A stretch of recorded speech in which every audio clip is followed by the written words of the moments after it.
good day everyone. So we are now in our week 13 in general mathematics and we are now in the next part sa ating general mathematics, which is the business math. And our first topic in business math is about simple interest. So I hope you have an idea what is simple interest.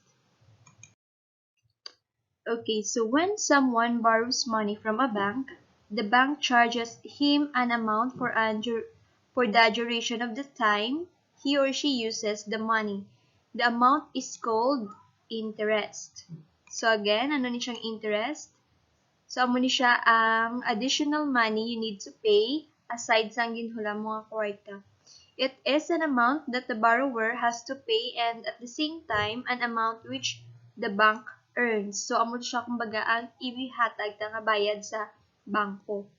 Interest can be simple or compound. So we have two types of interest. We have simple interest and the compound interest. But for this week, we will be discussing the simple interest. Okay, so we have the principal, which is the amount of money borrowed. So, may siyang original nga kwarta, for example, sa bangko, nag-utang ta. So, amo siya ang money nga ginhula mo. For example, 5,000, amo siyang ginutang mo sa bangko. So, that is what we call the principal. Term, the length of the transaction period. It starts on the origin date and ends on the maturity date. So, maghambal kita term, amo ni siya ang time, kung pila ka years, months, or days, or weekly ang aton nga ginhulam nga kwarta. Kung pila to siya ka years mabayaran. So, we have the maturity value, the amount of money which the lender receives from the borrower. Some maturity value, this is the total amount of money that is your principal and then ang iya nga interest. So, sa maturity value. And then we have the simple interest is earned when only the original principal earns interest for the duration of the term. So, amon siya kagina ang aton ibayad, amon siyang gakakwa sang bangko or which the bank earns. Amon siya aton nga interest. Okay, so we have here the formula for the simple interest, which is I equals P times R times T, or the I equals PRT. So si I, that stands for the simple interest. P stands for the principal, the amount of money you borrowed. Ang R, we have the rate per year. So, pila ka percent? 1% interest, 10% interest. So, amo siyang rate. That is in mostly given na siya sa percent form, pero mag-compute kita, dapat ara siya sa decimal form. And then we have here the term which is a T. We have here term of loan. So ang T, amo ni siya ang time kung pila siya kalawig bayran ang imo nga ginhulam nga money. So ang time dapat ari ni siya always naka years. So ang month i-convert na siya into years, or ang days, i-convert sa years, ang weekly, convert sa years. So, dapat naka-years ang aton nga time. Okay, so let's have here an example number 1. Find the interest earned after 5 years if 200,000 is deposited in a savings account which earns 5% simple interest. Okay, so first is you identify ang given.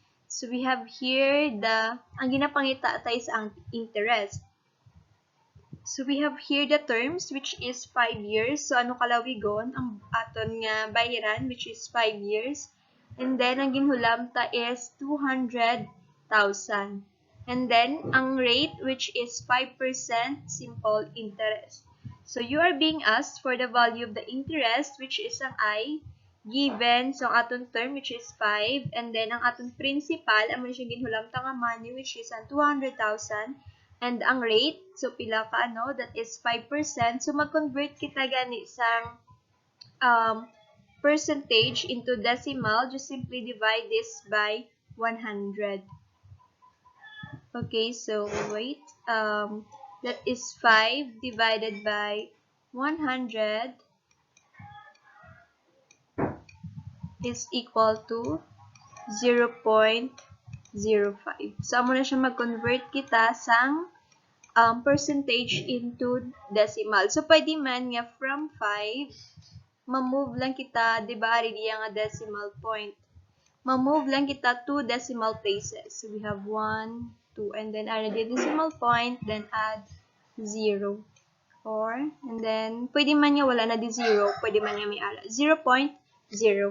So, just move 2 decimal places going to the left. And then, using the formula, we have I equals PRT. So, just simply substitute our principal, which is 200,000, times our rate, which is 0.05. So, dapat naka-decimal. And then, ang aton term, since given naman nga naka-years, 5 years, so no need to convert the time. So, we have here 5 years. So, you multiply. You can use your calculator. 200,000 times 0.5 times 5. So, the answer is 50,000. So, therefore, kung maghulam ka sa isa ka savings account or sa isa ka bangko, maghulam ka 200,000 and then kung may ara siya 5% nga interest, ang interest na is 50,000. So, man siyang interest nga makuha sa bangko. The 50,000. Okay, now let's talk about the maturity value. The maturity value is given by the formula F equals P plus I. So that is the principal plus the interest. So add, since I equals to PRT, so diba we have the formula for interest, which is PRT, and then our formula for the maturity value is P plus I. So just simply substitute. So pwede tayo ma-substitute ang value sa I, which is PRT. So we have now P plus PRT, and then simplifying, we have now our new formula, which is F equals P times the quantity 1 plus RT. We also refer to F as the future value received at the end of the term. So in this context, we say that the principal P is the present value of F. So ang F, amo ni siya ang total nga payment nga bayaran ta. Dala na da ang money nga gin-borrow ta, and then plus na da ang interest sang money. So amo ni siya si F. Ang aton nga ginhulam nga money plus ang interest sa amo na nga kwarta, and then ang ilang nga total, that is our future value or the maturity value. Okay, so let's have here an example number 2. What is the maturity value of a 400,000 peso debt payable in 2 years at 8 and 1/4%? So for the solution, we are solving for the maturity value.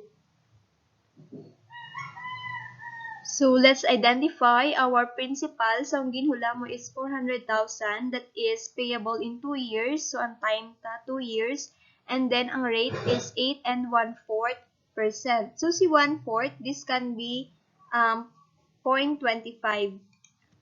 So ang rate pwede natin siya mahimo nga 8.25%. So 8.25% divided by 100, or just simply move 2 decimal places to the left. So 1, 2. So ma-add ko di isa ka 0. Okay, so we have now 0.0825. So amo na ni siya kung i-convert sa decimal. So, substituting these values in F equals, sa amo nitong formula, F equals P times the quantity 1 plus RT gives, okay, so you just substitute our P, which is 400,000 plus 1, times the quantity 1 plus our rate is 0.0825, and then our time is 2, which is 2 years. So, you just simply simplify and diri ang susulod sa aton nga bracket, and then you multiply it by 400,000. So our answer is 466,000. So amo ni siya ang total mo nga balayran with amo na ni siya ang include na di ang ginhulam mo nga money and then ang interest. So amo ni siya ang total nga payment mo, the future value or the maturity value. Okay, so we have here the derived formulas. There are other formulas that you have to be familiar with. These formulas were all derived from I equals P RT and F equals P times the quantity 1 plus RT. So, kung ginapangita ata ang principal, we are going to use this formula depende sa given. Okay, next. We have, if we need to solve for time, so ginapangita ata ang time kung ano kalawigon, we are going to use this formula. So, kung ginapangita ta naman niya ang rate or the percentage, we are going to use this formula. And if given ang F or ang future value ta or the maturity value, and then we are looking for the principal kung pilang kwarta ang ginhulam, so we are going to use this formula. So kindly be familiar or memorize this formula para hapos nila mag-compute sa inyo. Excuse me. Okay, so all about time. Keep in mind that the term T is expressed in years in the formulas. If the given terms is in months, days, or between two dates, you need to do some conversions. So if T is given in months, then T equals the number of months divided by 12. For example, if the term is 39 months, then T equals 39 divided 12 years. Okay, so again, ginhambal ko nga ang term dapat always siya naka-years. So, kung given siya in month, i-divide ta ang number of months na given, i-divide ta siya sa 12. For example, kung given si 39 months, i-divide lang siya by 12. And then, nakaran siya na-convert na sa into years. So, kung given naman ang time ta in days, then T equals, so number of days, so kung ano number of days ang given sa problem, and then divided by it by 360, or pwede man niya, number of days divided by 365, unless otherwise specified, so 360 days is used. And then, if the time given is between two dates, for example, March 21, 2016 and July 14, 2016, we count each day excluding the origin date within the term. Add an extra day to February if it falls on a leap year. Okay, so sa March 21, 2016, for example, this day ka naghulam sa March 21, and then, ang due date mo is July 14, 2016. So, pwede mo na siya ma-count in days and then i-convert mo siya into years, or pwede mo siya ma-count into months and then i-convert siya sa years. So, mag-start ka mo gani count sang day 1. So, March 21 ka nagulam. So, ang day 1 niya nag-start sa March 22. And then, i-count nyo na lang kung pila ka months. March, so March 21, April 21, nag-isa na siya kabulan. May 21, nag 2 months. And then, so on so forth, hasta nga makalabot ka sa July 14. Okay, if the dates coincide, we count by months. For example, the time between July 20, 2015 and March 20, 2016 is 8 months. Hence, in this case, T equals 8 over 12. So, hapos na ni siya kung parihas ang date. For example, be July 20, 2015 and March 20, 2016. So, pareha sila 20. So, easy na lang niya kay we only need to count the number of months. So, dire pwede ta na diya ma-count ang number of days para mas hapos.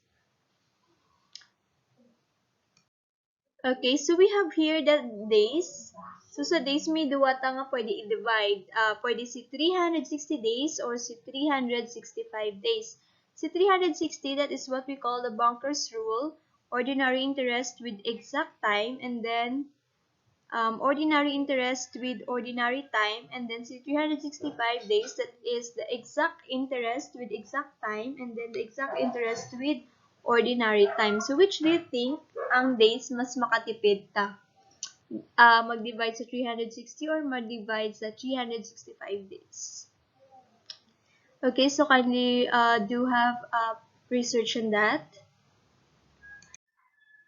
Okay, so let's have here an example. A 3-year investment had a maturity value of 642,500 if simple interest was applied at a rate of 9.5%. What was the principal? So, nang ginapangita the amount of money you borrowed, so ang maturity value, ang bali, ang total mo na nga balayran, dala ng interest, kag ang kwarta ang ginhula mo is 642,500. So, ang ginapangita is ang principal. So, from our derived formulas, amo ni siya itong gamiton, P equals F divided by 1 plus RT. So, given ang aton nga F, which is 642,500, ang aton nga rate, which is 9.5%. So, i-convert na si 9.5 into decimal. So, 9.5, ma-move lang ako 2 decimal places to the left, 1, 2. Okay, so 9.5% is equal to 0.095. And then, ang aton term, which is ang 3 years. So, let's substitute F equals 642,500. Okay, so by the way, may mga practice activity ka mo sa inyo nga modules. Kindly practice it. No need to submit your answers. Just practice. Okay, 1 plus ang aton nga R, which is 0.095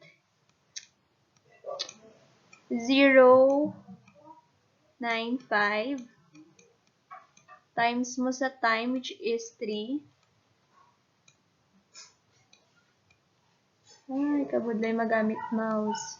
Okay, so just simplify. The answer is 500,000 pesos.